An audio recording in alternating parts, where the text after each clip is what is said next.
Beethoven said of Rossini, that he had in him the stuff to have made a good musician if he had only, when a boy, been well flogged. But that he had been spoilt by the facility with which he produced. Men who feel their strength within them need not fear to encounter adverse opinions. They have far greater reason to fear undue praise and too friendly criticism. When Mendelssohn was about to enter the orchestra at Birmingham, on the first performance of his Elijah, he said laughingly to one of his friends and critics, "Stick your claws into me. Don't tell me what you like, but what you don't like." It has been said, and truly, that it is the defeat that tries the general more than the victory. Washington lost more battles than he gained. But he succeeded in the end. The Romans, in their most victorious campaigns, almost invariably began with defeats. Moreau used to be compared by his companions to a drum, which nobody hears of except to be beaten. Wellington's military genius was perfected by encounter with difficulties of apparently the most overwhelming character, but which only served to nerve his resolution, and bring out more prominently his great qualities as a man and a general. So the skillful mariner obtains his best experience amidst storms and tempests, which train him to self-reliance, courage, and the highest discipline. And we probably owe to rough seas and wintry nights the best training of our race of British seamen, who are, certainly, not surpassed by any in the world. Necessity may be a hard schoolmistress, but she is generally found the best. Though the ordeal of adversity is one from which we naturally shrink, yet, when it comes, we must bravely and manfully encounter it. Burns says truly, "Though losses and crosses be lessons right severe, there's wit there, you'll get there, you'll find no otherwhere." Sweet indeed are the uses of adversity. They reveal to us our powers, and call forth our energies. If there be real worth in the character, like sweet herbs, it will give forth its finest fragrance when pressed. Crosses, says the old proverb, are the ladders that lead to heaven. What is even poverty itself, asks Richter, that a man should murmur under it? It is but as the pain of piercing a maiden's ear, and you hang precious jewels in the wound. In the experience of life it is found that the wholesome discipline of adversity in strong natures usually carries with it a self-preserving influence. Many are found capable of bravely bearing up under privations, and cheerfully encountering obstructions, who are afterwards found unable to withstand the more dangerous influences of prosperity. It is only a weak man whom the wind deprives of his cloak. A man of average strength is more in danger of losing it when assailed by the beams of a too genial sun. Thus it often needs a higher discipline and a stronger character to bear up under good fortune than under adverse. Some generous natures kindle and warm with prosperity, but there are many on whom wealth has no such influence. Base hearts it only hardens, making those who were mean and servile, mean and proud. But while prosperity is apt to harden the heart to pride, adversity in a man of resolution will serve to ripen it into fortitude. To use the words of Burke, difficulty is a severe instructor, set over us by the supreme ordinance of a parental guardian and instructor, who knows us better than we know ourselves, as he loves us better too. He that wrestles with us strengthens our nerves, and sharpens our skill. Our antagonist is thus our helper. Without the necessity of encountering difficulty, life might be easier, but men would be worth less. For trials, wisely improved, train the character, and teach self-help. Thus hardship itself may often prove the wholesomest discipline for us, though we recognize it not.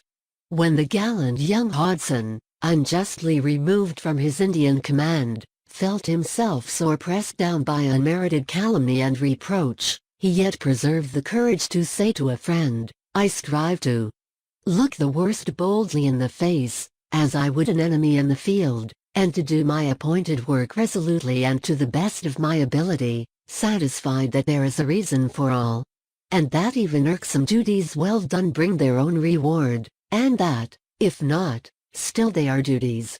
The battle of life is, in most cases, fought uphill, and to win it without a struggle were perhaps to win it without honor. If there were no difficulties, there would be no success. If there were nothing to struggle for, there would be nothing to be achieved. Difficulties may intimidate the weak, but they act only as a wholesome stimulus to men of resolution and valor. All experience of life indeed serves to prove that the impediments thrown in the way of human advancement may for the most part be overcome by steady good conduct, honest zeal, activity, perseverance, and above all by a determined resolution to surmount difficulties, and stand up manfully against misfortune. This school of difficulty is the best school of moral discipline, for nations as for individuals. Indeed, the history of difficulty would be but a history of all the great and good things that have yet been accomplished by men. It is hard to say how much northern nations owe to their encounter with a comparatively rude and changeable climate and an originally sterile soil, which is one of the necessities of their condition, involving a perennial struggle with difficulties such as the natives of sunnier climes know nothing of. And thus it may be, that though our finest products are exotic, the skill and industry which have been necessary to rear them, have issued in the production of a native growth of men not surpassed on the globe. Wherever there is difficulty, the individual man must come out for better for worse. Encounter with it will train his strength, and discipline his skill, hardening him for future effort, as the racer, by being trained to run against the hill, at length courses with facility. The road to success may be steep to climb, and it puts to the proof the energies of him who would reach the summit. But by experience a man soon learns that obstacles are to be overcome by grappling with them, that the nettle feels as soft as silk when it is boldly grasped, and that the most effective help towards realizing the object proposed is the moral conviction that we can and will accomplish it. Thus difficulties often fall away of themselves before the determination to overcome them. Much will be done if we do but try. Nobody knows what he can do till he has tried. And few try their best till they have been forced to do it. If I could do such and such a thing, sighs the desponding youth. But nothing will be done if he only wishes.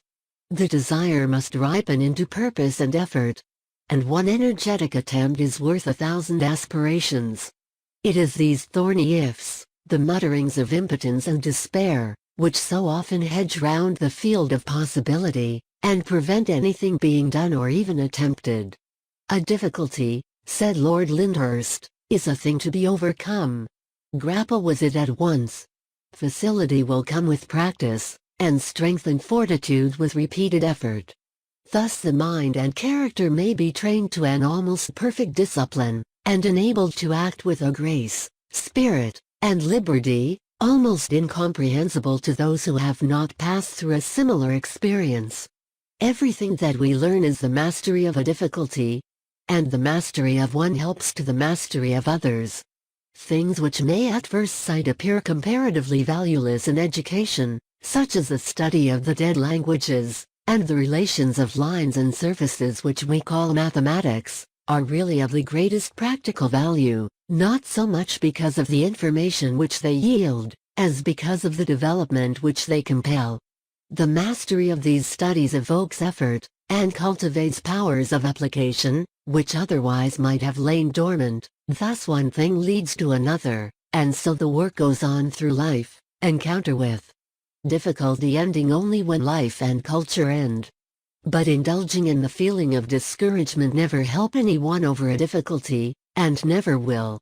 D'Alembert's advice to the student to complain to him about his want of success in mastering the first elements of mathematics was the right one. Go on, sir, and faith and strength will come to you.